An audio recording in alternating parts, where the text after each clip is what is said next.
الله كما هو أهل والصلاة والسلام على محمد وآل الطيبين الطاهرين.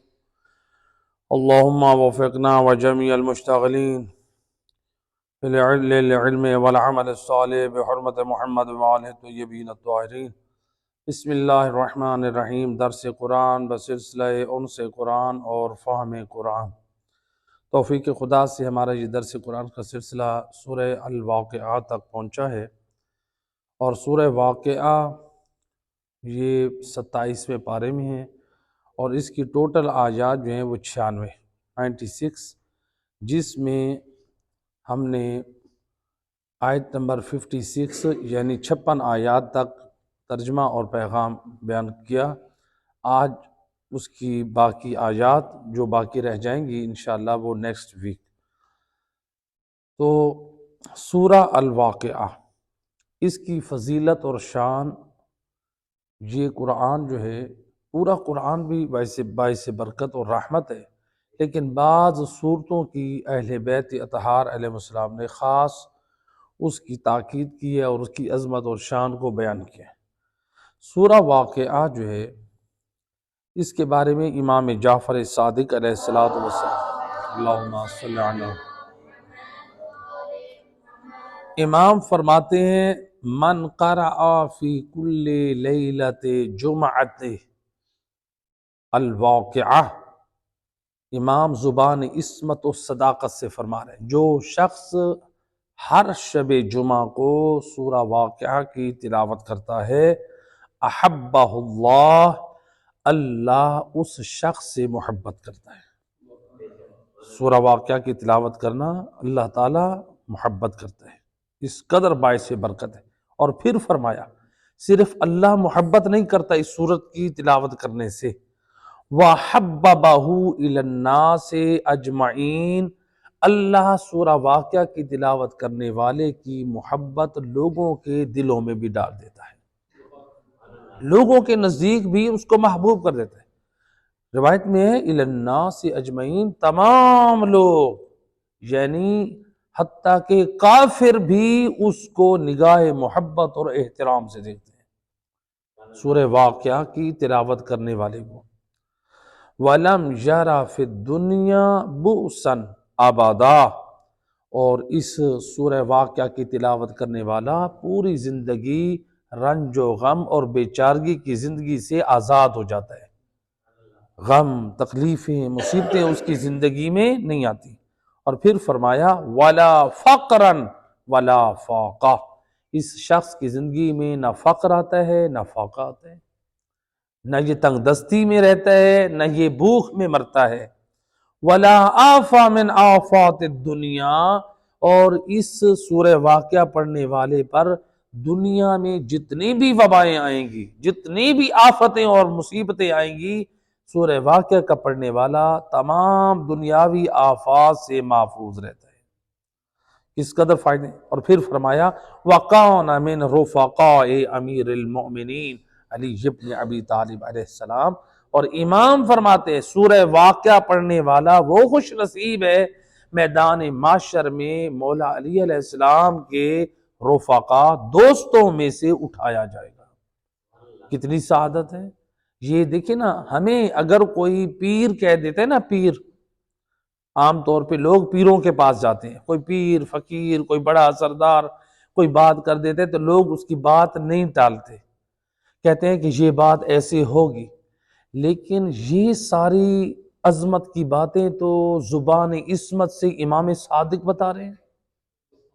امام علیہ السلام فرما رہے ہیں دنیاوی فائدہ چاہتے ہو، رزق کی فراوانی اور برکت اور کامیابی چاہتے ہو، فقر و فاقہ سے نجات چاہتے ہو، امن اور سلامتی چاہتے ہو، یہ ساری چیزیں جو امام نے بیان کی، تو لہٰذا قیامت کی بھی کامیابی اور دنیا میں بھی کامیابی، اس کے بارے میں امام علیہ السلام نے متوجہ کیا. صلوات پڑھے محمد صلی اللہ علیہ وسلم. تو لہٰذا دیکھیں اپنی زندگی میں سورہ واقعہ کو شامل کریں ہر شب جمعہ. آج ہر دوسرا بندہ پریشان ہے، کہتا ہے روزی کے حوالے سے پریشان ہے، تنگ دستی ہے، رزق کے اسباب نہیں ہیں، رزق کے دروازے بند ہیں. آخرت میں بھی کامیابی چاہتے ہیں، دنیا میں بھی، تو امام علیہ السلام کیا فرماتے ہیں؟ ہر شب جمعہ سورہ واقعہ کی تلاوت کرو۔ دوسری روایت وہ بھی بڑی عظیم، یعنی ہمیں جو پیغام اور میسیج دے رہی ہے، روایت میں ہے کہ رسول اللہ کے ایک صحابی تھے حضرت عبداللہ ابن مسعود، یہ بستر مرض پر تھے، یعنی جس بیماری میں ان کا انتقال ہوا اس بیماری میں یہ تھے، تو ان کے پاس ان کی عیادت کے لیے مسلمانوں کے تیسرے خلیفہ حضرت عثمان بن عفان آئے۔ انہوں نے کہا کہ آپ جو ہے وہ پریشان ہیں، آپ کی پریشانی کی وجہ کیا ہے؟ عثمان ابن عفان نے کہا، رسول کے تیسرے یعنی جو مسلمانوں کے تیسرے صحابی ہیں، تیسرے خلیفہ ہیں، انہوں نے کہا کہ اے عبداللہ ابن مسعود، آپ کی پریشانی کی وجہ کیا ہے؟ آپ پریشان نظر آ رہے ہیں۔ تو انہوں نے کہا کہ میری پریشانیاں جو ہیں اس کی وجہ جو ہے وہ یہ ہے کہ میں گناہوں سے ڈرتا ہوں، یعنی جو دامن میں گناہ ہیں اب ان کا جو میرا مواخذہ ہوگا قبر میں، میدان معاشر میں، وہ کیسے کروں گا؟ تو لہٰذا واقعاً جو لوگ متوجہ ہیں قرآن کی طرف، تعلیمات آل محمد کی طرف، وہ جو ہے ایک لرزہ طاری ہوتا ہے۔ تو انبیاء علیہ السلام جو ہے وہ خوف کی عالم میں اس دنیا سے گئے، ائمہ اہل بیت علیہ السلام جو ہے وہ خوف کے عالم میں۔ تو اب جب عبداللہ ابن مسعود نے کہا کہ میں جو ہے کوئی اور پریشانی نہیں ہے، گناہوں کی پریشانی کی وجہ سے میں پریشان ہوں، تو انہوں نے کہا کہ اچھا مجھے اگر تم اجازت دو تو میں طبیب کو بلاؤں؟ حضرت عثمان نے کہا میں طبیب کو بلاؤں؟ تو حضرت عبداللہ ابن مسعود نے کہا کہ مجھے طبیب نے تو بیمار کی ہے، ڈاکٹروں نے تو بیمار کیا، اب مجھے طبیب آئے گا تو مجھے کیا وہ فائدہ پہنچائے گا؟ اس کے بعد جو ہے حضرت عثمان نے کہا کہ اچھا مجھے پھر تم حکم دو، میں بیت المال سے کچھ تمہارے لیے جو ہے مال ہدیہ کروں، کچھ تجھے تیری خدمت میں، آپ کی خدمت میں پیش کروں۔ تو حضرت عبداللہ ابن مسعود صحابی رسول نے کہا کہ جس وقت مجھے مال کی ضرورت تھی اے مسلمانوں کے خلیفہ، اس وقت آپ نے مجھے محروم رکھا، جب ضرورت تھی مجھے آپ نے نہیں دیا، اب مجھے ضرورت نہیں ہے اور آپ مجھے دینا چاہ رہے ہیں۔ تو اس وقت پھر انہوں نے کہا کہ اچھا پھر اس طرح ہے کہ آپ کی بیٹیاں ہیں، اب تو لہٰذا میں آپ کی بیٹیوں کے لیے کچھ دیتا ہوں۔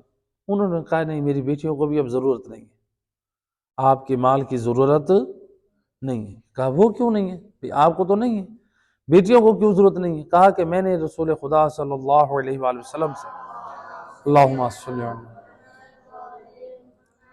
میں نے رسول اللہ سے ایک نسخہ سنا تھا، میں نے اپنی بیٹیوں کو وہ تعلیم دے دی، تو لہٰذا میری بیٹیاں بھی اب فقر و فاقہ میں نہیں ہیں، لہٰذا رسول کے بتائے ہوئے کلام جو ہے وہ نسخے پہ میری بیٹیاں اور ہم لوگ عمل کر رہے ہیں۔ کہ اللہ کے رسول نے کیا فرمایا؟ سید الرسول نے زبان وحی سے فرمایا تھا من قرأ سورۃ الواقعہ کل لیلۃ لم تصبہ فاقۃ ابدا، اللہ کے رسول فرماتے ہیں جو شخص ہر رات کو سورہ واقعہ کی تلاوت کرتا ہے وہ شخص فقر و فاقہ اس کے کبھی بھی قریب نہیں آئے گا، ہر رات کو جو پڑھے گا۔ تو لہٰذا ہر رات کے پڑھنے کی بھی اپنی فضیلت ہے۔ نماز عشاء کے بعد مومن جو ہے سورہ واقعہ پڑھ لے، صرف 96 آیات ہے۔ دوستوں کے بعد بیٹھنے کے لیے بھی ہمارے پاس وقت ہوتا ہے، موبائل استعمال کرنے کے لیے بھی وقت ہوتا ہے، ہم ٹیلی ویژن کے سامنے بھی بیٹھتے ہیں، کتنے ہم لوگوں نے شوق پال رکھے ہیں، سب چیزوں کے لیے وقت ہے، قرآن کی تلاوت کے لیے وقت نہیں۔ تو لہٰذا قرآن کے لیے وقت نکالیں۔ تو بہرحال یہ صورتیں ہیں، اگر جن لوگوں کو صورتیں یہ پڑھنے نہیں آتی ہیں، آج کل الحمدللہ ٹیلی ویژن کے اوپر یہ صورتیں لگتی ہیں، نیٹ کے اوپر بھی یہ صورتیں موجود ہیں، تو آپ سن کے ساتھ ساتھ پڑھتے رہیں تو سورہ واقعہ کی جو فضیلت اور عظمت ہے وہ اس سے استفادہ کر لیں گے۔ تو یہ تھی فضیلت، تو لہذا خاص طور پہ شب جمعہ کی جو فضیلت ہم نے بیان کی ہے اس کو آپ نظر انداز نہ کریں۔ صلوات پڑھیں محمد بھائی۔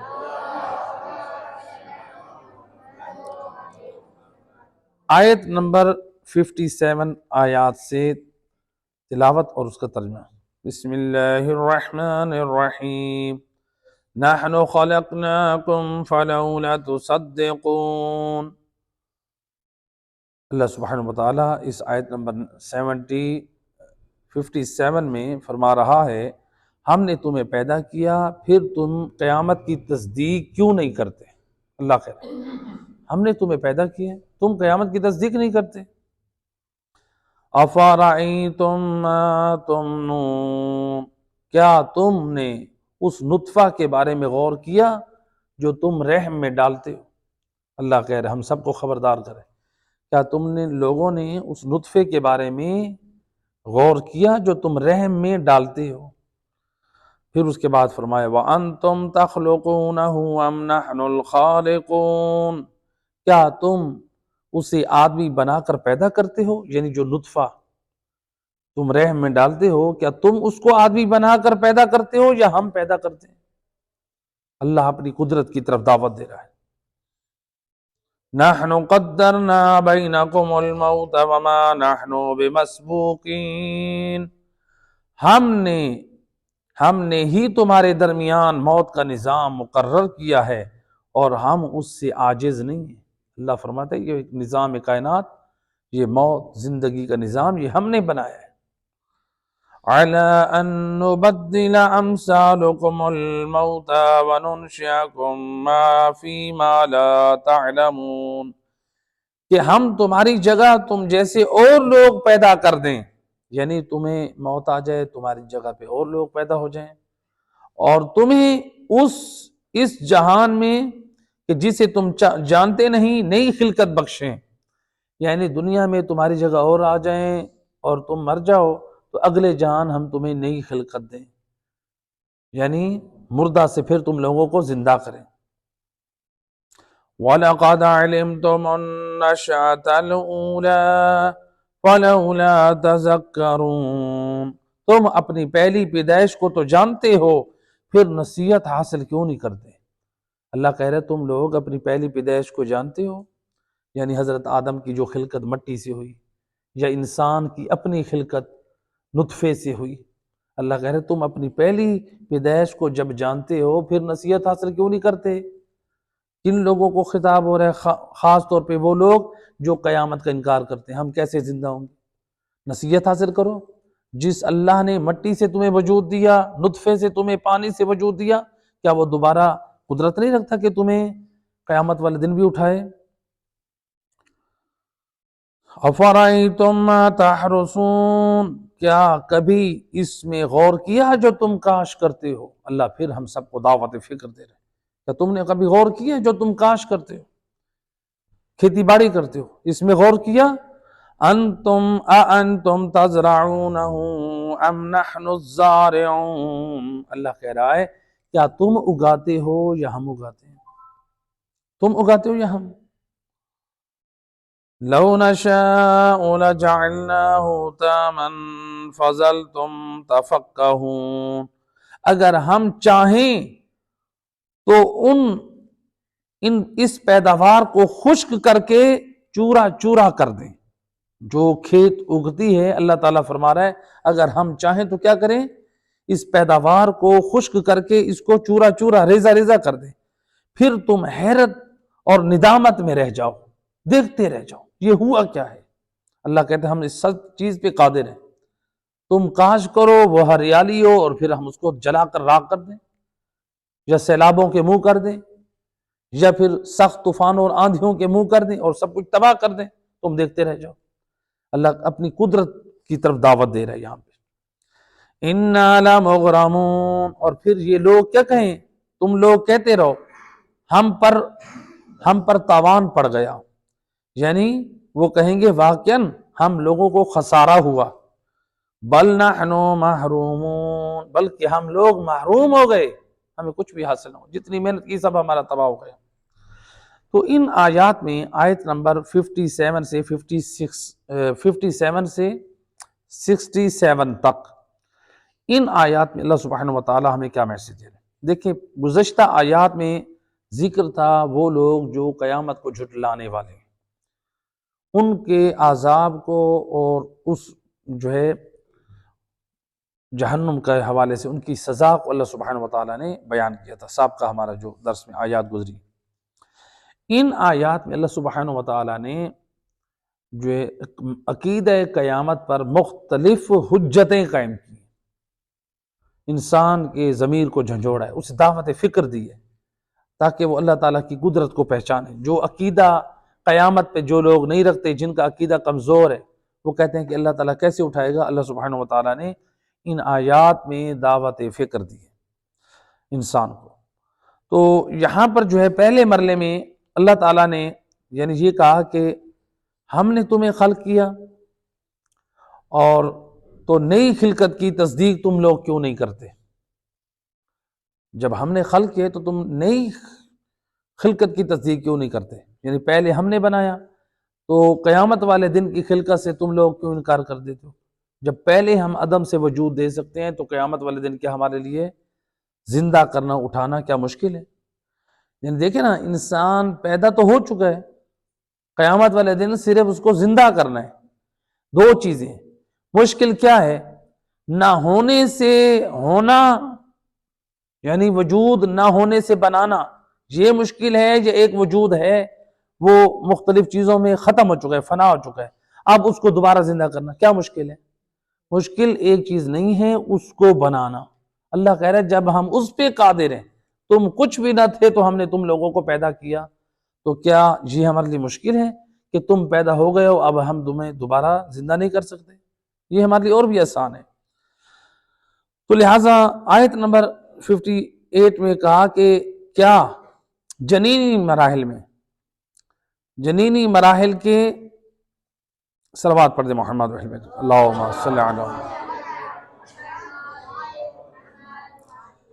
کیا جنینی مراحل کے طول میں تم اسے بار بار خلق کرتے ہو جو اس کا خالق میں اللہ ہو؟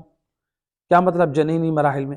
یعنی جب نطفہ ٹھہرتا ہے تو اس میں نطفہ کے ٹھہرنے میں اور پھر اس کے بچے کے وجود کے بننے میں اللہ تعالی ہم سب کو دعوت فکر دے رہا ہے۔ یہاں پر سوال ہوتا ہے نا، عام طور پہ لوگ کہتے ہیں کہ دیکھیں اللہ سبحانہ وتعالی نے کہا ہے کہ کسی مقام پر کہا ہے کہ ہم نے حضرت آدم کو مٹی سے پیدا کیا، ایسے کہ نہیں؟ اور قرآن میں اللہ سبحانہ وتعالی نے بعض جگہوں پہ فرمایا کہ ہم نے جو ہے وہ انسان کو نطفے سے پیدا کیا۔ ان آیات میں بھی یہی ہے، اللہ تعالیٰ یہاں پر واضح کر رہا ہے کہ ہم نے انسان کو کس سے؟ نطفے سے پیدا کیا، پانی سے، نجس پانی سے پیدا کیا۔ اب لوگ سوال کرتے ہیں، بعض لوگ اگر کہتے ہیں کہ ہمیں سمجھ نہیں آتی، کبھی اللہ تعالیٰ قرآن میں کہتا ہے کہ ہم نے مٹی سے پیدا کیا، کبھی کہتا ہے کہ ہم نے نطفے سے، پانی سے پیدا کیا۔ یہ دو باتیں آپس میں تو تضاد ہمیں قرآن میں نظر آتے نہیں۔ اگر ہم توجہ کریں، اللہ نے آغاز بشریت میں جو ذکر کیا ہے کہ آغاز بشریت جو ہے وہ مٹی سے خلق ہوئی، یعنی حضرت آدم علیہ السلام کا وجود مٹی سے بنا کر پتلا بنایا، پھر اس میں اللہ نے روح پھونکی، تو آغاز بشریت مٹی سے ہوئی۔ لیکن جب بشر کا وجود آ چکا، اب اس کے بعد اللہ سبحانہ وتعالیٰ نے جو حضرت آدم کی ذریت اور نسل ہے اس کو پھر اللہ نے نطفہ اور پانی میں رکھ دیا۔ اور قرآن کی آیات گواہ ہیں، کوئی ایک آیت نہیں ہے، کئی آیات ہیں۔ تو لہٰذا ابتدائے بشریت مٹی سے ہوئی، اور پھر اس کے بعد جو سلسلہ بشریت کا جو چلا وہ کیا ہے؟ وہ اللہ نے پانی سے، نطفے سے رکھا۔ تو یہاں پر جو ہے اس میں اللہ سبحانہ وتعالی یعنی ہمیں یہ دعوت فکر دے رہے ہیں کہ تم لوگوں کو غور کرنا چاہیے کہ اللہ سبحانہ وتعالی جو ہے وہ قادر ہے، تو جو تمہیں پہلے زندہ کر سکتا ہے، مختلف مراحل میں تمہیں وجود دے سکتا ہے، تو وہ کیا قیامت والے دن تمہیں وجود نہیں دے سکتا؟ اس لیے اللہ سبحانہ وتعالی نے سورہ حج میں ارشاد فرمایا، یا ایھا الناس ان کنتم فی ریب، اے لوگو اگر تم اس شک میں ہو، من البعث، اگر تم قیامت کے اعتقاد کے بارے میں شک رکھتے ہو کہ ہم قیامت میں اٹھائے جائیں گے، ہم کیسے زندہ کیے جائیں گے، تم اس بارے میں شک کرتے ہو کہ کیسے اٹھائے جائیں گے، ہم تو سارا کچھ ختم ہو چکا ہوگا، تو اللہ سبحانہ وتعالی فرماتا ہے فَإِنَّا خَلَقْنَاكُمْ مِن تُرَابٍ، ہم نے تم کو مٹی سے پیدا کیا، یعنی حضرت آدم کی خلقت کی طرف اشارہ ہے۔ یہاں پر جو مٹی سے پیدا کیا کس کی طرف اشارہ ہے؟ حضرت آدم کی خلقت۔ ثم من نطفۃ، پھر ہم نے تم کو نطفے سے پیدا کیا، یعنی جب خلقت کا مرحلہ مکمل، یعنی مٹی سے انسان کا وجود ہو چکا، تو پھر اللہ نے کہا آگے والا سلسلہ ہم نے نطفے سے شروع کر دیا۔ ثم من علقہ، اللہ تعالیٰ فرماتا ہے کہ اس کے بعد ہم نے پھر تمہیں علقہ میں، یعنی نطفے کے بعد ہم نے کیا کیا تمہیں؟ علقہ یا علقہ کہتے ہیں، یعنی جمے ہوئے خون کی صورت میں ہم نے تمہارا وجود بنا دیا رحم مادر میں۔ پھر اس کے بعد کیا ہے؟ ثم من مضغۃ، پھر ہم نے تم کو مضغہ کی شکل میں دے دیا۔ مضغہ کس کو کہتے ہیں؟ مضغہ کہتے ہیں کہ چبایا ہوا گوشت، اس شکل میں تمہارے وجود کو ڈال دیا۔ مخلقۃ وغیر مخلقہ، کچھ کو شکل دی اور کچھ کو شکل نہ دی۔ لنبین لکم، تاکہ تمہارے لیے یہ چیز واضح کر دی جائے۔ وَنُقِرُّ فِي الْأَرْحَامِ، اور ہم لوگوں نے تم کو رحم مادر میں ٹھہرایا۔ مَا نَشَاءُ إِلَىٰ أَجَلٍ مُّسَمًّى ثُمَّ نُخْرِجُكُمْ طِفْلًا، پھر اس کے بعد اگلا مرحلہ یہ ہے کہ ہم نے تم کو بچے کی صورت میں ماں کے شکم سے باہر نکالا۔ تو اب اللہ سبحانہ وتعالیٰ نے دیکھے نا انسان کی خلقت کے ادوار کو بیان کیا۔ ابتدا اس کی ہوئی مٹی سے، حضرت آدم علیہ السلام کا وجود بنا۔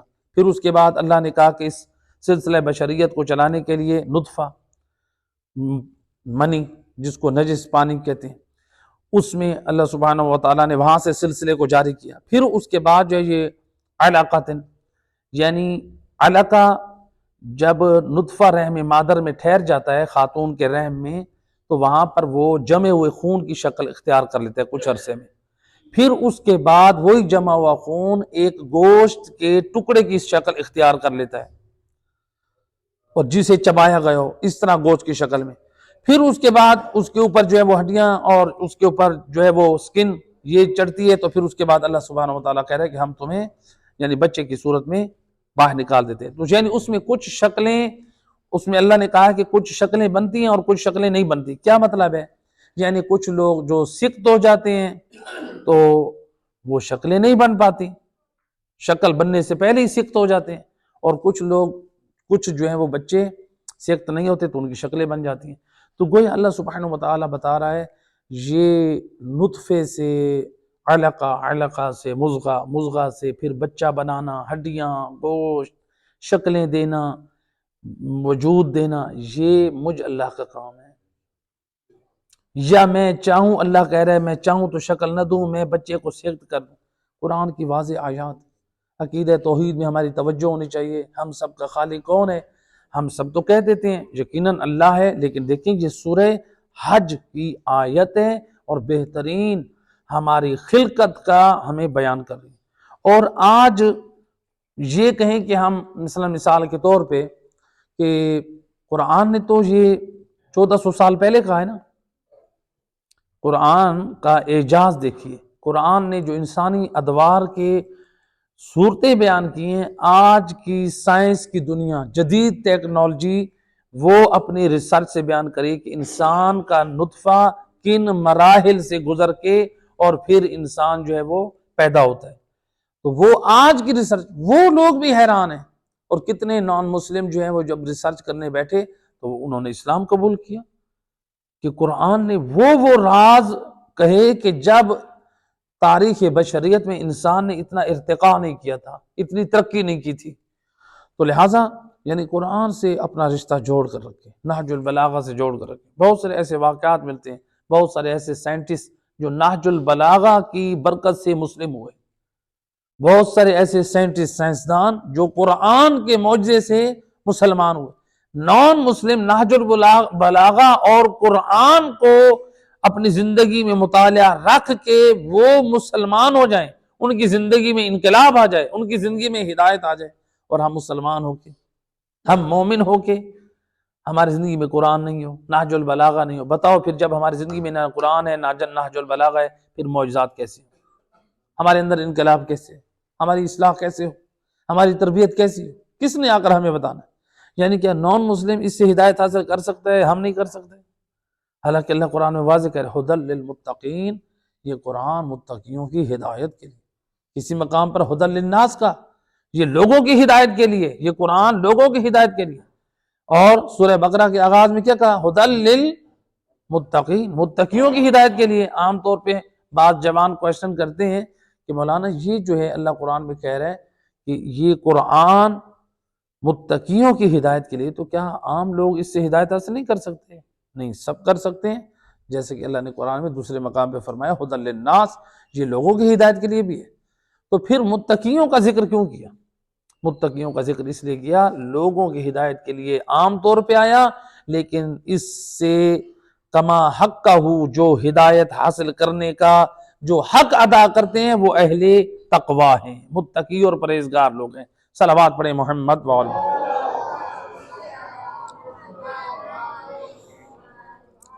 تو لہٰذا آیت نمبر 60 میں اللہ سبحانہ وتعالیٰ نے کہا کہ ہم نے موت کا نظام مقرر کیا، ہم عاجز نہیں ہیں۔ اللہ بتا رہے، واضح کہہ رہے، ہم نے موت کا نظام خلق کیا، ہم عاجز نہیں ہیں، موت بھی دے سکتے ہیں، یعنی زندگی دینے والے بھی ہم ہیں، موت بھی ہم دینے والے ہیں۔ تو لہٰذا اللہ عاجز نہیں ہے، وہ جس کو چاہے زندہ رکھے اور جسے چاہے وہ مار دے۔ اللہ سید نعمت اللہ جزائری نے اپنی کتاب انوار النعمانیہ میں نقل کیا ہے کہ کچھ لوگ سفر کر رہے تھے، دریا کا سفر کر رہے تھے، اور دریا میں جو ہے وہ ایک شخص سفر کے دوران اس کشتی میں جو شپ تھا، سفر کے دوران ایک شخص جو کھڑا تھا وہاں پہ ہوا خوری کے لیے یا جیسے بھی، وہ اس دریا میں منہ کے بل جا گرا۔ اب لوگ پریشان ہو گئے کہ یعنی ہم مسافر جو ہے وہ دریا میں جا گرا ہے۔ تو اس میں جو غوطہ زن افراد تھے، ماہرین تھے، ان میں سے کچھ لوگوں نے جلدی سے چھلانگ لگائی اور انہوں نے تلاش کیا۔ تھوڑی دیر انہوں نے تلاش کیا تو وہ ایک شخص کو لے کر وہ واپس آئے، کہاں پر؟ اوپر دریا یا سمندر جہاں پر وہ سفر کر رہے تھے۔ تو وہ غوطہ زن افراد اس شخص کو اوپر لے کر آئے، تو ادھر سے رسیاں ڈالی گئیں اور اس جوان کو اوپر کیا گیا، کشتی میں کھینچ دیا گیا۔ اب وہ کشتی میں اس کو الٹا لٹکا کے اس کے اوپر پیچھے کی طرف سے زور دے رہے ہیں تاکہ اس کا پانی باہر نکلے۔ پانی جب نکل گیا اور کشتی بھی کافی دیر آگے چلی گئی، کچھ دیر سفر کر گئی، تو انہوں نے اب اس کو الٹایا، سیدھا کیا تو دیکھا یہ تو وہ شخص نہیں ہے جو گرا تھا، یہ تو وہ شخص نہیں ہے۔ حیران ہوئے، پھر غوطہ زن گئے، انہوں نے کہا کہ وہ بندہ کہاں ہے؟ یہ تو کوئی اور ہے جو دریا میں گرا ہوا ہے، وہ کہاں ہے؟ اس کو تلاش کرتے رہے، کافی دیر کرتے رہے، وہ شخص نہ ملا جو مسافر اس کشتی سے گرا تھا۔ ان کو کون شخص ملا؟ کوئی اور۔ جب اس کو ہوش آیا، پوچھا تو بتایا، تو جو دن بتایا، ایک دن پہلے وہ دریا میں گرا تھا۔ اب بتائیں، یعنی اس سے اندازہ ہوتا ہے، اللہ سبحانہ وتعالیٰ کہہ رہے ہیں نا کہ کائنات میں موت کا نظام ہم نے بنایا۔ تو اب دیکھیں، کشتی کا مسافر ایک دن پہلے گر رہا ہے، اللہ نے اس کو بچانا تھا، اور جو مسافر لوگ تھے جس کو بچانے جا رہے تھے وہ نہ مل سکا، اور جو ایک دن پہلے گرا تھا اس کو لے کر آ گئے۔ یہیں سے اللہ سبحانہ وتعالی ہم سب کو میسج اور پیغام دینا چاہ رہا ہے، میں جس کو چاہوں زندہ رکھوں اور میں جسے چاہوں موت دوں۔ فیصلے اللہ کہہ رہے کائنات میں میرے ہوں گے، آپ لوگوں کے فیصلے نہیں ہوں گے۔ تو لہٰذا قرآن کی اس آیت نمبر 60 میں اللہ نے واضح کہا کہ موت کا نظام ہم نے مقرر کیا، ہم عاجز نہیں ہیں۔ تو آیت نمبر 61 میں اللہ نے اپنی قدرت کا ذکر کیا، ہم تمہاری جگہ پر اوروں کو پیدا کریں اور تمہیں نئی زندگی دیں، ہم جیسا کہ تم جانتے نہیں۔ تو اب یہاں پر بعض لوگ یہ کہتے ہیں کہ اعتراض کرتے ہیں، وہ کہتے ہیں کہ اللہ سبحانہ وتعالی کیسے زندہ کرے گا، کیسے وجود دے گا، یعنی یہ پریشانی کا شکار ہوتے ہیں۔ تو اب دو چیزیں، ایک ہے عدم سے وجود دینا، ایک ہے وجود سے وجود دینا۔ اب وہ کیوں پریشان ہوتے ہیں؟ دیکھیں ان کا اعتراض سننے کے قابل ہے۔ کہتے ہیں کہ ایک انسان ہے، وہ مر گیا، مثلا مثال کے طور پہ ہم میں سے ہر کوئی مرنا ہے سب نے۔ وہ کہتے ہیں جب انسان مر جاتا ہے اس کو آپ قبر میں دفن کر کے آتے ہیں، یعنی جو مسلمان ہیں، یا نان مسلم کہتے ہیں کہ مثلا جیسے اہل کتاب میں بھی اس کو دفن کر دیا جاتا ہے۔ جیسے یہودی عیسائی وہ بھی دفن کرتے ہیں. کہتے ہیں کہ جب یہ انسان دفن ہو جاتا ہے یا بعض مذاہب میں اس کو جلا دیا جاتا ہے، اس کی راکھ، وہ بھی اجزاء تو ہوتے ہیں نا، آگ میں جب جل جاتی ہے میت اس کے بھی راگ، اس کے بھی ہوتے ہیں، اجزاء ہوتے ہیں ہندو لوگ جو جلاتے ہیں.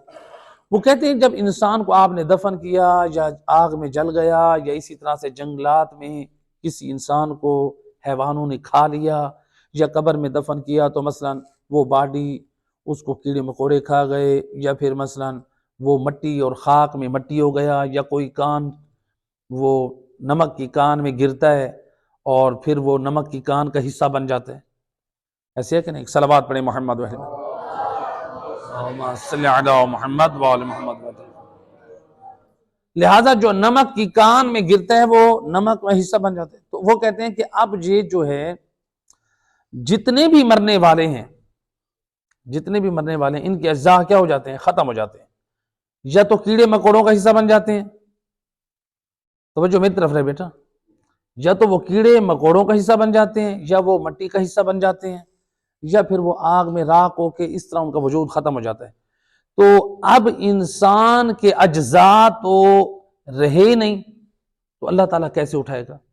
مثلا کسی جب حیوان نے کھایا اس کا کچھ حصہ ہڈیاں گوشت، مثلا شیر نے، چیتے نے، کسی اور حیوانات نے کھائے، یا مثلا کووں نے کھائے، چیلوں نے کھایا، گدھ نے کھایا، کچھ حصہ بچ گیا تو کیڑے مکوڑوں نے کھایا، کچھ حصہ بچ گیا تو مٹی کا حصہ بن گیا. مختلف حصوں کا بنا کہ نہ بنا؟ قبر میں بھی اس طرح. وہ کہتے ہیں کہ جب یہ مختلف اشیاء کا انسان کا وجود حصہ بنا، اب تو اس کا انسان کا وجود ہے نہیں، تو وہ کیسے پیدا ہوگا؟ اعتراض کرنے والے اعتراض کرتے ہیں انسان کا وجود مرنے کے بعد تو مختلف وجود میں تقسیم ہو جاتا ہے، زمین کا حصہ بن جاتا ہے، کیڑے مکوڑوں کے وجود کا حصہ بن جاتا ہے، جانوروں کے وجود کا حصہ بن جاتا ہے، وہ راکھ بن کے دریاؤں میں اڑ جاتا ہے، وہ کہاں کہاں پہنچ جاتا ہے. ان کا اعتراض اپنے مقام پر، لیکن اس کے جوابات ہمارے علماء امامیہ نے دیے الحمدللہ. اور اب موجودہ دور میں ایک سادہ سی مثال کے ساتھ کہ دیکھیں اللہ کے لیے یہ کام مشکل نہیں کہ مختلف وجودوں میں انسان کے اجزاء ہوں اور اللہ تعالیٰ زندہ نہ کر سکے. وہ کیسے؟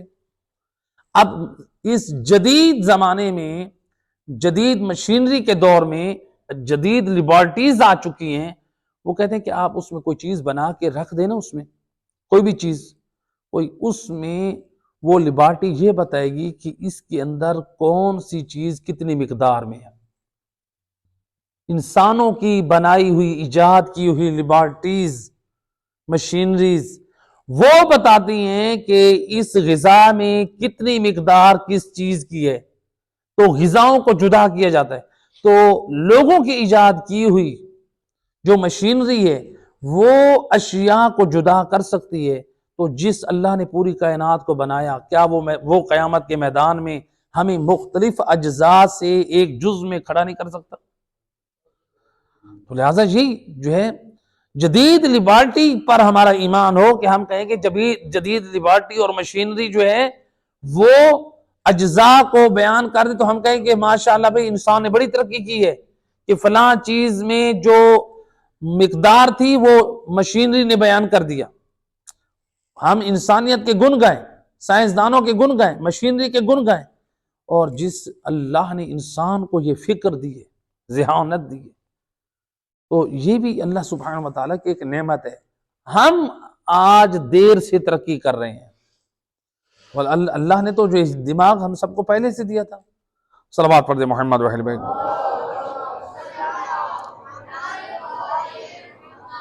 تو لہٰذا یہاں پر کوئی اشکال وارد نہیں ہوتا.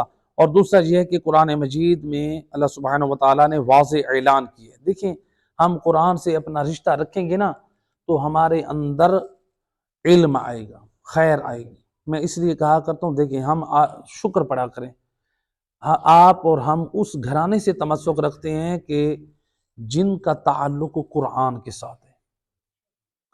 تاریخ میں ایسے افراد موجود ہیں جیسا کہ بعض روایات میں ملتا ہے رسول کے بعد اصحاب ایسے تھے، بڑی بڑی شخصیات، بڑی 3 سال میں سورہ بقرہ یاد نہ کر سکے. ایسے افراد بھی گزرے ہیں، لیکن میں اور آپ اس گھرانے سے تعلق رکھتے ہیں کہ روایت جو آپ سنتے بھی ہیں معاشرہ کہ امام علی علیہ الصلوۃ والسلام آغوش رسالت میں آئے تو آپ نے سب سے پہلے کیا پڑھا؟ قرآن پڑھا. اور امام حسین علیہ السلام سر کٹنے کے بعد نوک نیزہ پہ کیا پڑھا؟ قرآن. گویا امام علی علیہ السلام اور امام حسین علیہ السلام ان دونوں کی اس عمل سے یہ پیغام مل رہا ہے ہم ہی وارثان قرآن ہیں. دنیا میں آتے ہیں تو قرآن دنیا سے جا رہے ہیں، سر کٹ گیا ہے، تلاوت قرآن نہیں چھوڑی. لہٰذا قرآن سے اپنا رشتہ بتائے، ہم قرآن سے تعلق رکھیں. رسول اللہ نے یہی فرمایا تھا انی تارک فیکم الثقلین کتاب اللہ و عترتی، میں تمہارے درمیان دو قیمتی چیزیں چھوڑے جا رہا ہوں، ایک قرآن ہے اور ایک اہل قرآن. پڑھیں. جن لوگوں کو قرآن پڑھنا نہیں آتا کم از کم ترجمہ قرآن تو پڑھ لیں، قرآن کا ترجمہ پڑھیں. خدا گواہ ہے قرآن کو ایک مرتبہ آپ اپنی زندگی میں پورا ترجمے کے ساتھ پڑھیں، کسی کی بھی نہ مانیں. مختلف آپ لوگوں کی بات سنتے ہیں، آپ خطباء کی بات سنتے ہیں، علماء کی سنتے ہیں، ذاکرین کی سنتے ہیں. آپ کو بعض لوگ کہتے ہیں لوگوں کی بات، علماء کی، ذاکرین کی، خطباء کی باتیں مختلف ہوتی ہیں، ہمیں سمجھ نہیں آتی. تو آپ فیصلہ قرآن سے کروا لیں، قرآن پڑھیں، آپ کی مشکلوں کا حل اس کے اندر موجود ہے. اور امام حسن علیہ الصلوۃ والسلام فرماتے ہیں اللہم صلی علی محمد، امام فرماتے ہیں جب قرآن جیسی کتاب تمہارے درمیان موجود ہے تو پھر تم گمراہ کن باتوں کی طرف توجہ کیوں کرتے ہو؟ ختم. اہل بیت کی زندگی میں قرآن تھا، وہ وارثان قرآن ہے. تو لہٰذا ہاں یہ بھی ہے کہ ہم صرف قرآن پر ہماری توجہ نہ ہو. نبی نے قرآن اور اہل بیت دونوں کے دامن پکڑنے کی بات کی. جو صرف اپنی نجات قرآن میں سمجھتے ہیں وہ قرآن کو نہیں سمجھ سکتے بغیر وارث قرآن. ایک اسکول کا سلیبس ہمارے لیے، یونیورسٹی کا سلیبس، کالج کا سلیبس، ہم کہتے ہیں وہ پڑھنے کے لیے استاد کی ضرورت ہے. اور جس قرآن کو اللہ نے وحی کے ذریعے نازل کیا، کیا وہ وارثان قرآن کے بغیر ہمیں سمجھ آ سکتی ہے؟ تو لہذا جن لوگوں نے قرآن کو اپنی فکر سے سمجھنے کی کوشش کی انہوں نے بہت ساری خطائیں کی. تو لہذا قرآن بھی ضروری ہے اور اہل بیت اطہار علیہ السلام بھی ضروری ہے، ہادی کا ہونا بھی ضروری ہے. تو جب کتاب ہدایت ہے تو ہادی بھی ہو ہماری زندگی میں. صلوات پڑھ دے محمد وعلی اللہم صلی علی. لہذا اس آیت مجیدہ میں اللہ سبحانہ وتعالیٰ نے ان لوگوں کو جو کہتے ہیں کہ اللہ سبحانہ وتعالیٰ کیسے دوبارہ زندہ کرے گا، ایک ہم نے جواب دیا تھا جدید لیبارٹری اور مشینری کا. آئیں قرآن مجید کی آیت مجیدہ بھی اللہ سبحانہ وتعالیٰ فرما رہے هو الذی یبدأ الخلق ثم یعیدہ وہو اہون علیہ. اللہ فرماتے ہیں وہ اللہ ہے کہ جس نے تمہاری ابتداءً تمہاری خلقت کی، اللہ نے تمہیں پیدا کیا اور پھر فرماتا ہے ثم یعیدہ، اللہ کہہ رہے جس نے پہلے تمہیں پیدا کیا ہے بعد میں بھی تم نے کو دوبارہ قیامت والے دن اسی نے اٹھانا ہے. قرآن ہے، قرآن کا واضح پیغام ہے. اللہ کہہ رہے پہلے بھی میں نے پیدا کیا، قیامت والے دن بھی میں اٹھاؤں گا. وَهُوَ أَهْوَنُ عَلَيْهِ، اللہ کہتے ہیں قیامت کے میدان میں تمہارا زندہ کر کے اٹھانا میرے لیے یہ بڑا آسان ہے، یہ مشکل نہیں ہے. اللہ کہہ رہے قرآن میں. تو لہٰذا یہاں پر ہمیں جو ہے امام زین العابدین علیہ الصلوۃ والسلام اللہم صلی علی، امام نے بڑا عظیم میسج اور پیغام دیا. امام فرماتے ہیں العجب کل العجب لمن انکر النشأۃ الاولی النشأۃ الاخری وهو یری النشأۃ الاولی. امام علیہ الصلوۃ والسلام فرماتے ہیں مجھے سخت تعجب ہوتا ہے اس شخص پر کہ جو اپنی پہلی خلقت کو دیکھتا ہے اور آخری خلقت کا انکار کر دیتا ہے.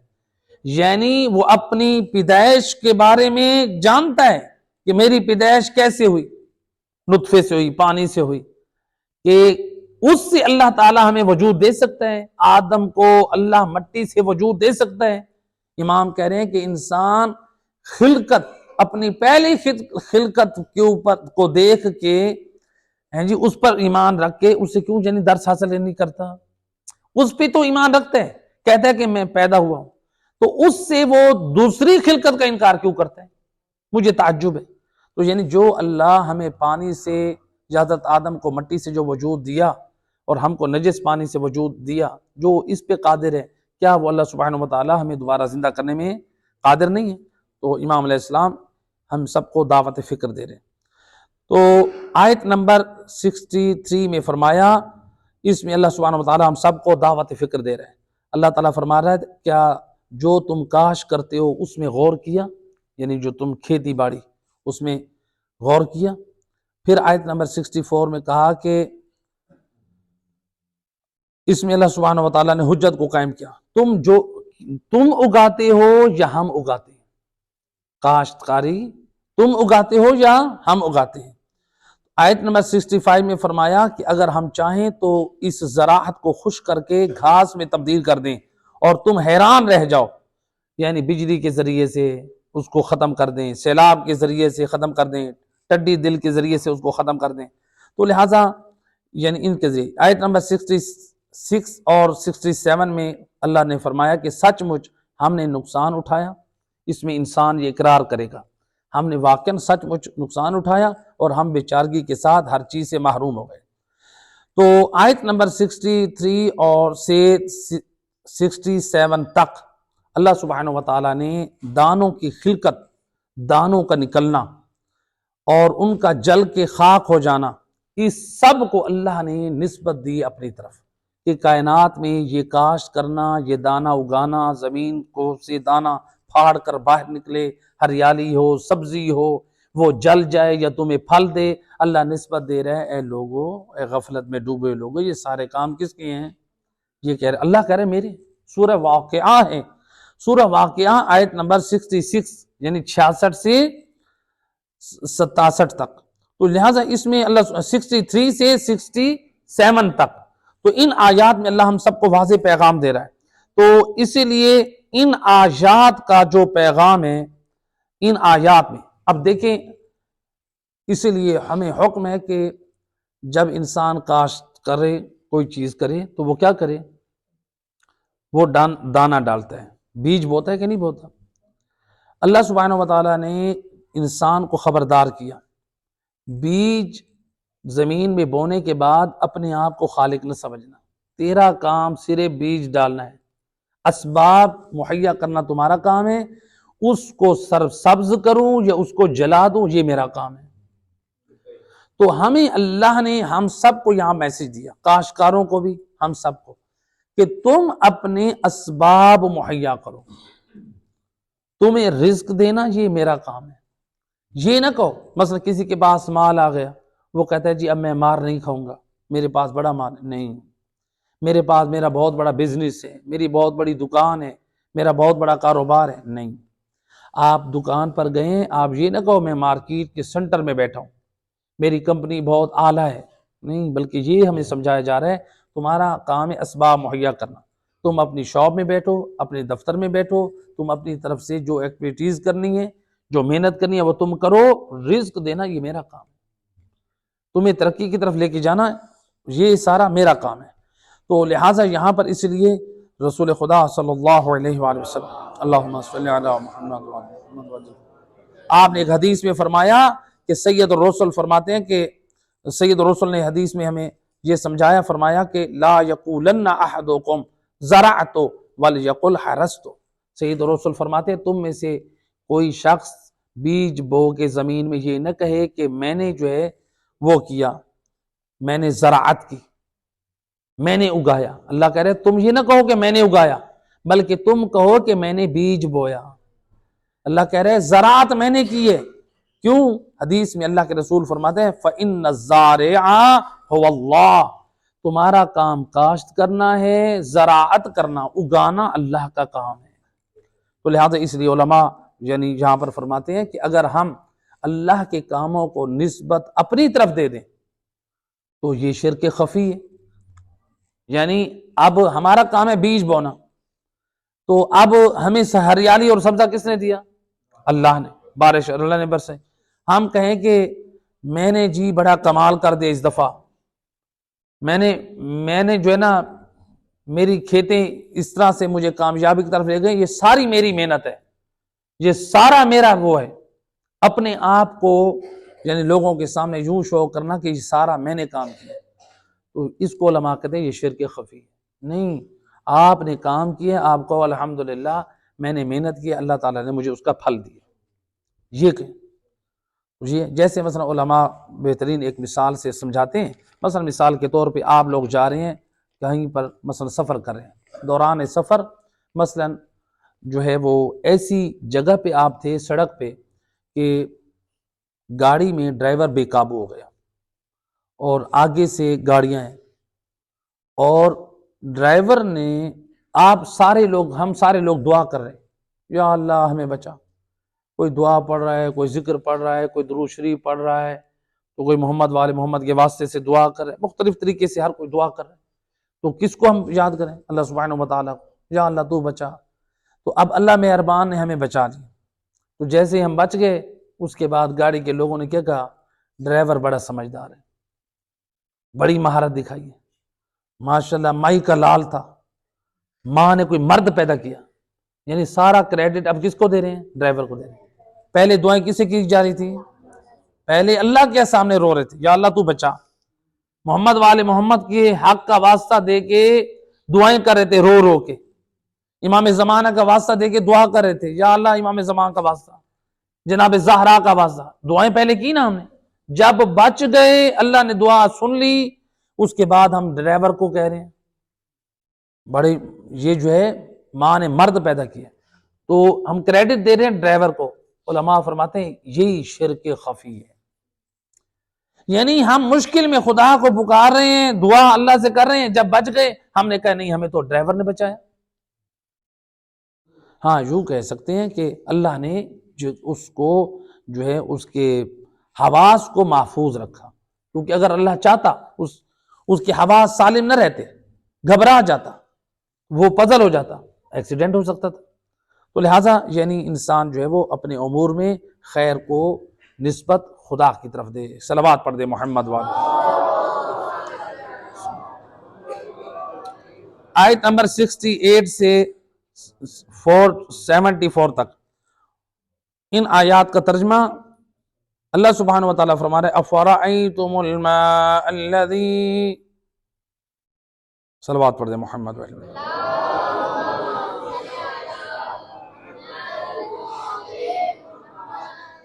اس آیت کا ترجمہ، کیا اس پانی پر غور کرتے ہو جسے تم پیتے ہو؟ افرأیتم الماء الذی تشربون، اللہ کہہ رہے اس پانی میں بھی غور کرتے ہو جسے تم پیتے ہو؟ اَأَنْتُمْ أَنزَلْتُمُوهُ مِنَ الْمُزْنِ أَمْ نَحْنُ الْمُنزِلُونَ۔ سورہ واقعہ ایک ایک آیت میں ہمارے لیے پیغام ہے۔ اللہ کہتے ہیں جو پانی پیتے ہو اس میں غور کرتے ہو؟ پھر اللہ فرماتا ہے اس پانی کو تم برساتے ہو یا ہم برساتے ہیں؟ اللہ قرآن میں کہہ رہا ہے کون برساتا ہے بارشوں کو؟ دیکھیں اس میں اللہ نے واضح پیغام دی۔ قرآن پڑھیں گے تو ہماری مشکلیں حل ہوں گی۔ یہ کسی مفتی، یہ نہ اہل سنت نے لکھا ہے نہ یہ شیعہ نے لکھا ہے، قرآن اللہ کا کلام ہے۔ قرآن پڑھتے جائیں، اپنی اصلاح کرتے جائیں۔ قرآن میں اللہ نے کہا ہے تم نے پانی نازل کیا یا ہم نے نازل کیا؟ لو نشاء جعلناہ جاجا فلولا تشکرون، اگر ہم چاہیں اس پانی کو تلخ کر دیں تو تم شکر کیوں نہیں کرتے؟ اللہ کہہ رہے کہ ہم چاہیں اس پانی کو تلخ کر دیں، یہ جو بارشوں میں پانی برستا ہے ہم چاہیں اس کو تلخ کر دیں۔ افرأیتم النار التی تورون، کیا اس آگ میں بھی غور کرتے ہو جسے تم روشن کرتے ہو؟ پہلے اللہ نے پانی میں دعوت فکر دی، پھر اللہ نے آگ میں دے دی۔ وَأَنْتُمْ أَنشَأْتُمْ شَجَرَتَهَا أَمْ نَحْنُ الْمُنشِئُونَ، آیت نمبر 72، آیت نمبر 72 سورہ واقعہ۔ اللہ کہتے ہیں کیا اس درخت کو تم نے پیدا کیا یا ہم نے پیدا کیا؟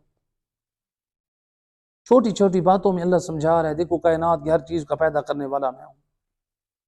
قرآن نہیں پڑھیں گے تو بہت ساری حقانیت سے دور ہو جائیں گے۔ نحن جعلناها تذکرۃ ومتاعا للمقوین، اللہ تعالیٰ فرماتے ہیں ہم نے اس آگ کو یاد دہانی کا ذریعہ اور مسافروں کے لیے کی ضرورت زندگی قرار دی ہے، ان کے لیے فائدہ قرار دیا ہے۔ فسبح باسم ربک العظیم، پس آپ اپنے رب کے نام کی تسبیح کرو۔ ان آیات میں اللہ سبحانہ و تعالیٰ نے قیامت کے بارے میں حجت قائم کر دی۔ آیت نمبر 68 سے 69 تک کیا فرمایا؟ آیت نمبر اس میں اللہ نے کہا کہ تم غور کرو، ہم نے بارش کو برسایا یا تم نے برسایا؟ اللہ تعالیٰ کہہ رہے ہم نے برسایا، اور اگر ہم چاہیں تو پانی کو تلخ کر دیں۔ تو اس میں ہم سب کو دعوت فکر دی جا رہی۔ دیکھیں قرآن میں ایک مقام پہ اللہ سبحانہ وتعالیٰ نے سورہ انبیاء کی آیت نمبر 30 میں فرمایا وَجَعَلْنَا مِنَ الْمَاءِ كُلَّ شَيْءٍ حَيٍّ أَفَلَا يُؤْمِنُونَ۔ اللہ کہہ رہے ہم نے پانی میں سے ہر چیز کو زندگی دی ہے۔ ہر چیز کو زندگی کس چیز سے دی ہے؟ پانی۔ قرآن کا فیصلہ ہے، اللہ کہہ رہے پانی سے ہم نے ہر چیز کو زندگی دی ہے۔ تو لہٰذا اسی لیے آپ دیکھ لیں، یعنی جانوروں کی تشنگی ختم کب ہوتی ہے؟ پانی سے۔ اشرف المخلوقات انسان کو بھی پانی کی ضرورت، کھیتوں کو بھی پانی کی ضرورت، اور اسی طرح سرسبز شاداب صحراؤں کو ہر چیز کو پانی کی ضرورت ہے۔ تو لہٰذا پانی جو ہے اللہ نے اپنی نعمتوں میں سے ایک نعمت قرار دی ہے، اور روایت میں ہے کہ رسول خدا صلی اللہ علیہ وآلہ وسلم سید الرسل کی سیرت میں ملتا ہے ان النبی کان اذا شرب الماء قال الحمدللہ، جب رسول اللہ پانی پیتے تھے تو آپ پڑھتے تھے الحمدللہ، اور کیا کہتے تھے؟ الذی سقانا عذبا فراتا، کہتے تھے حمد اس رب کی جس نے پانی کو ہمارے لیے لذت والا بنایا، ٹھنڈا بنایا، برحمت، اپنی رحمت سے، ولم یجعلہ ملحا اجاجا بذنوبنا، رسول اللہ فرماتے تھے حمد اس رب کی جس نے پانی کو ہمارے لیے کڑوا اور تلخ ہمارے گناہوں کی وجہ سے نہیں قرار دیا۔ نبی پاک صلی اللہ علیہ وسلم تو معصوم تھے، ہماری بات تاریخ انبیاء میں بیان ہو رہی ہے، نبی پاک علیہ باللہ وہ گناہ تو کیا، گناہ کا تصور بھی نہیں، چونکہ ہم شیعہ اثنا عشریہ کا عقیدہ ہے معصوم گناہ تو کیا، گناہ کا تصور بھی نہیں کرتا۔ یعنی رسول اللہ ہم میں اس بات میں ایک میسیج دے رہے ہیں، پانی کی تلخی کبھی زمینوں کا اثر کی وجہ سے ہوتا ہے، تو کبھی انسانوں کے گناہوں کی وجہ سے بھی پانی میں تلخی آ سکتی ہے، کڑواہٹ آ سکتی ہے، یہ انسان کے گناہوں کی نحوست۔ اس لیے انسان کے وجود کی نحوست ہم لوگ یہ دیکھتے ہیں، مثلا مثال کے طور پہ عام طور پہ ہمارے لوگ سامنے کالی بلی آ گئی، یہ نحوست ہے، لوگ کہتے ہیں۔ ہمیں یہ بھی یاد ہے گھر میں مکڑی ہو تو وہ نحوست ہے، حالانکہ اس کی بہت زیادہ تاکید ہے۔ یہ جو مکڑی ہے، بات آ گئی ذکر کرتا چلوں، یہ جو مکڑی ہے اس کے اوپر ریسرچ ہے سائنسدانوں کی، یہ اس قدر زہریلی ہیں، بعض مکڑیاں اگر وہ کاٹ لیں تو انسان کی ڈیتھ ہو سکتی ہے، انسان مر سکتا ہے، اس قدر زہریلی ہیں، انسان کو زخم ہو سکتے ہیں۔ تو لہٰذا گھروں میں یہ اس کا رکھنا نحوست ہے۔ بہت ساری چیزیں ہیں ہم لوگ ان کو نحوست سمجھتے ہیں، تو ہمیں فقط ان نحوستوں کو یاد نہیں رکھنا چاہیے۔ بعض روایتوں میں وارد ہیں، بعض ہم نے خود بنائی ہوئی، جیسے بلی والی، یا مثلا کہنا کہ عورت کو ہم نے دیکھ لیا وہ بھی نحوست، بعض لوگ سمجھتے ہیں، یہ جہالت ہے۔ تو جو نحوست معصومین نے قرار دی ہے وہ کیا ہے؟ وہ نحوست بے نمازی کا وجود ہے۔ روایت میں ہے کہ حضرت سلمان بن داؤد، حضرت سلمان نبی جب دریا پر گئے تو وہاں پر آپ دریا کے کنارے جا رہے تھے، مچھلیوں نے سر باہر نکالا، یا نبی اللہ 40 دن سے فاقے میں ہے، جو رزق ملتا ہے وہ پورا نہیں ہوتا، خدا سے کہیں کہ ہمارا کیا قصور ہے، ہم تو کمزور مخلوق ہیں۔ حضرت سلمان نے خدا سے گفتگو کی، بار الہ تیری کمزور مخلوق شکوہ کر رہی ہے، آواز قدرت ہے، سلمان ان سے کہہ دو بس 40واں دن ہے، یہ پورا ہو جائے پھر ان کو رزق کی فراوانی ہوگی۔ اے اللہ ان کمزور مخلوق کے رزق میں برکت کیوں تھی؟ آواز قدرت آئی، ایک بے نمازی گزرا تھا، اس کا سایہ اس دریا پہ پڑا تھا، یہ کمزور مخلوق اس رزق سے محروم۔ ذرا غور کریں، اگر بے نمازی کا سایہ دریا پہ پڑ جائے تو وہ رزق سے محروم، اور اگر ہم خود بے نمازی ہوں اور ہم کہیں ہمارے پاس تو رزق نہیں ہے، کتنی نحوست ہماری زندگی میں آئے گی۔ صلوات پڑھے محمد رحمۃ۔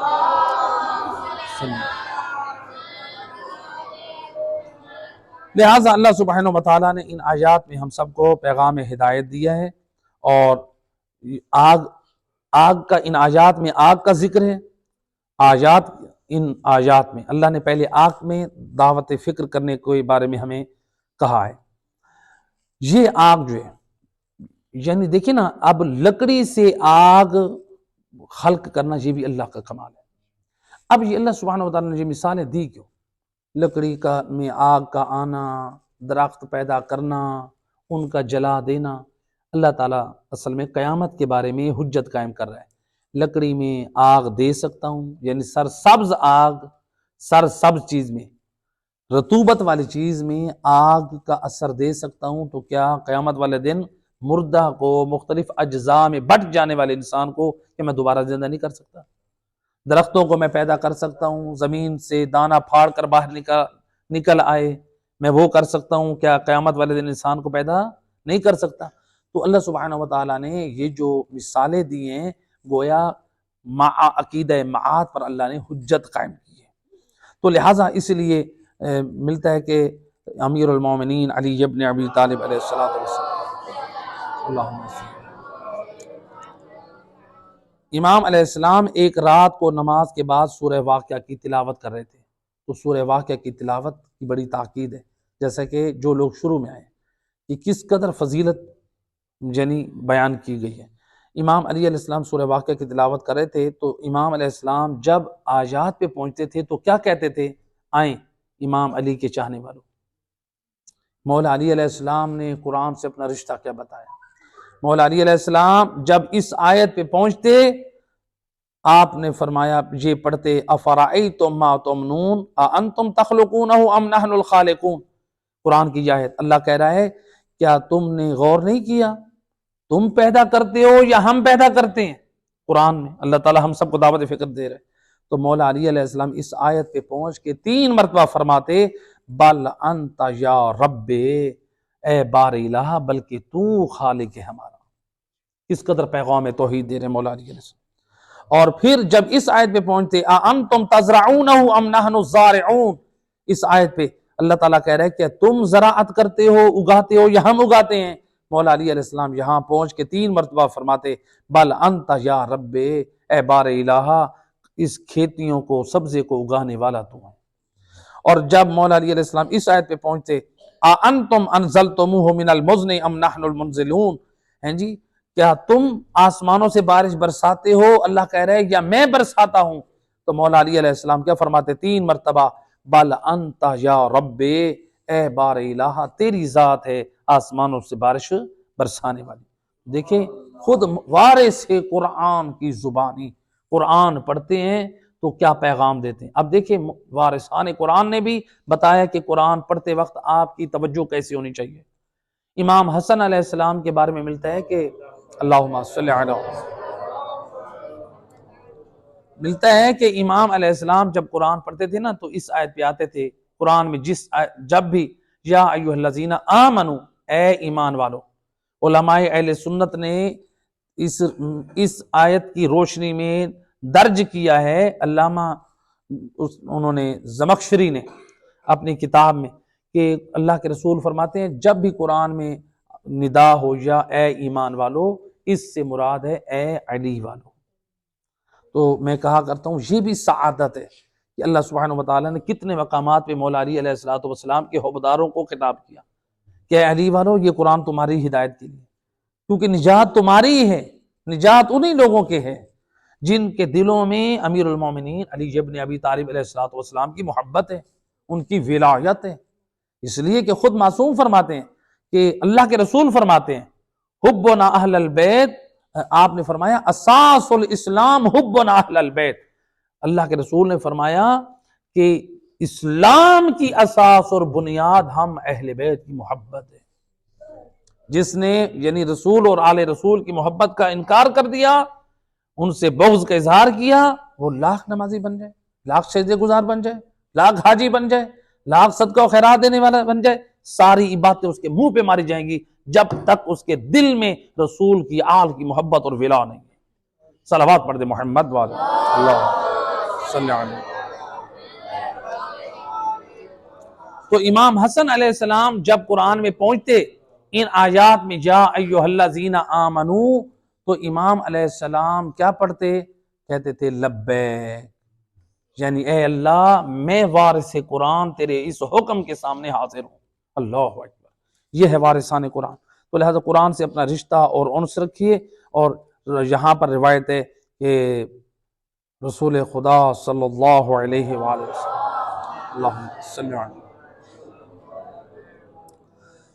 آپ صلی اللہ علیہ وآلہ وسلم نے قرآن کے بارے میں کیا فرمایا؟ فرماتے ہیں رب تعلی القرآن والقرآن یلعنہ، سید الرسل اپنی زبان عصمت سے فرماتے۔ دیکھیں ہم لوگ قرآن تو پڑھیں، قرآن سے اپنا رشتہ رکھیں، قرآن سے اپنا تعلق رکھیں۔ قرآن پڑھنے بھی صرف کافی نہیں ہے، ہم یہ کہیں کہ ہم نے ختم قرآن کر لیا، ہم روزانہ پارہ پڑھتے ہیں، ہم روزانہ ختم کرتے ہیں، تو لہٰذا جو لوگ قرآن پڑھتے ہیں ان کی ذمہ داری کیا ہے؟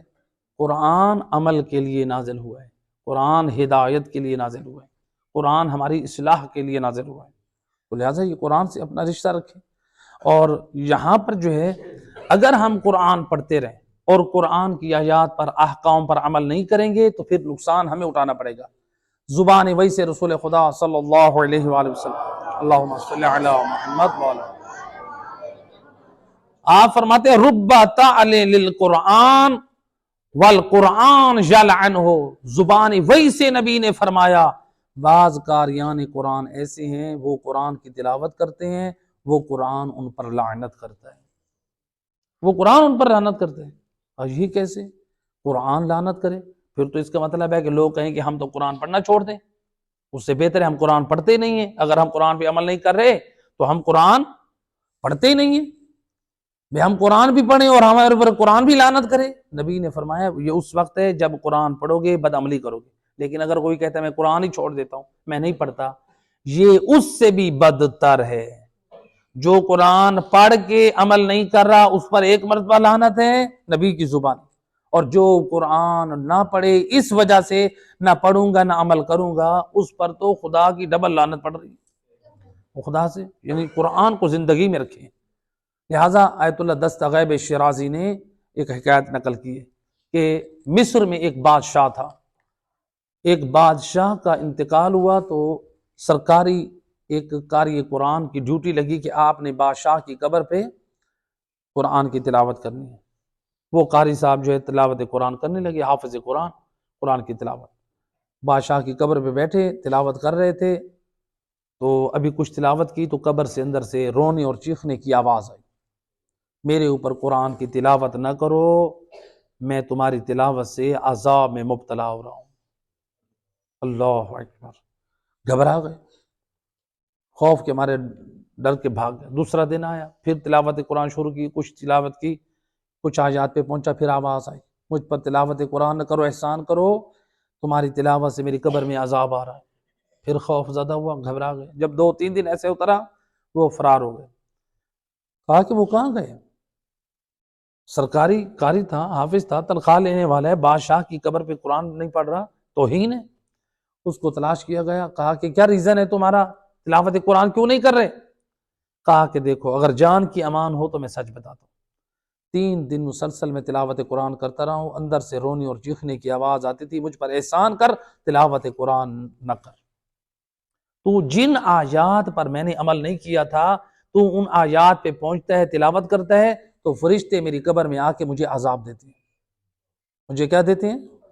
میری قبر میں آ کے مجھے عذاب دیتے ہیں۔ تو اس کا مطلب یہ نہیں ہے کہ ہم قرآن کی تلاوت چھوڑ دیں۔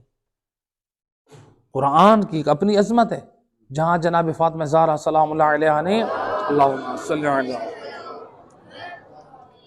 جناب سیدہ نے اور وصیتیں کی تھی، بی بی کی ایک وصیت یہ تھی یا علی میری قبر پہ تلاوت قرآن کرنا۔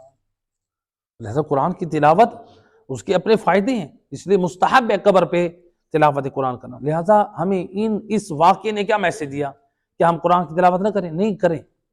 قرآن یقیناً رحمت ہے، لیکن قرآن پر عمل کریں، اپنی زندگی میں استغفار رکھیں، اپنی اصلاح اور ہدایت کی فکر رکھیں۔ خداوند متعال سے دعائے کریم مہربان اللہ